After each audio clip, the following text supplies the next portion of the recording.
Hello, everybody, and welcome to my new lesson with DC School Music, this time on Musette music. So, what is Musette?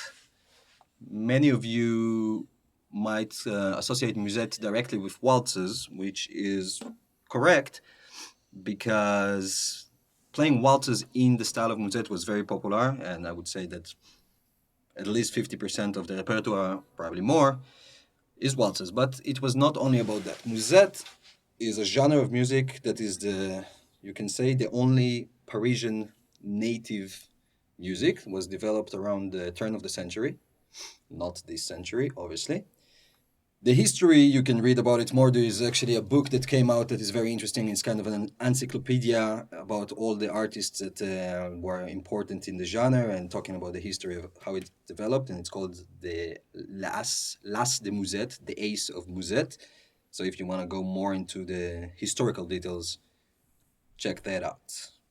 Today I will speak more about the music and, of course, especially about the guitar. So I knew about this music for a while because usually students of the music of Django Reinhardt or of Gypsy Jazz are aware of it a bit, at least, because especially the colleagues of Django, like the Ferrer brothers, they recorded Barreau Ferrer, Matelot. They recorded these waltzes that became part of the repertoire, but Django himself, in his career, only played almost exclusively only played these waltzes before his injury. So there are recordings from 1928 before, so he was around 18 just before the injury, playing the six-string banjo. That was in early Musette, not early, but well, in this period that we're talking about, it was usually a six-string banjo. That's the banjo they played in France on this music, with an accordion. You can hear the recordings of Django, which are amazing because already he was already an incredible musician, and you can hear it's him. There's a story that when the producer heard the recording, he was horrified because the banjo was supposed to be kind of a backing instrument, and Django is being Django, just playing all these lines non-stop, which I think they're beautiful. So check that out.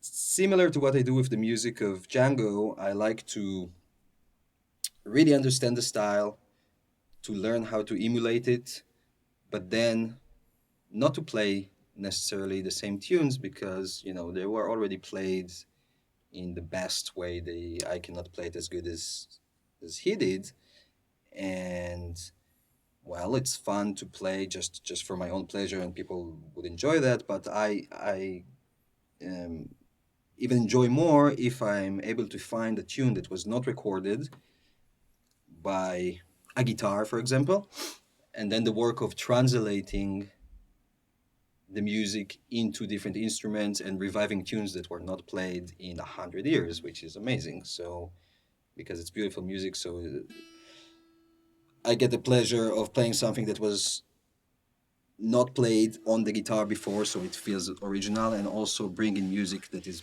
basically reviving this music.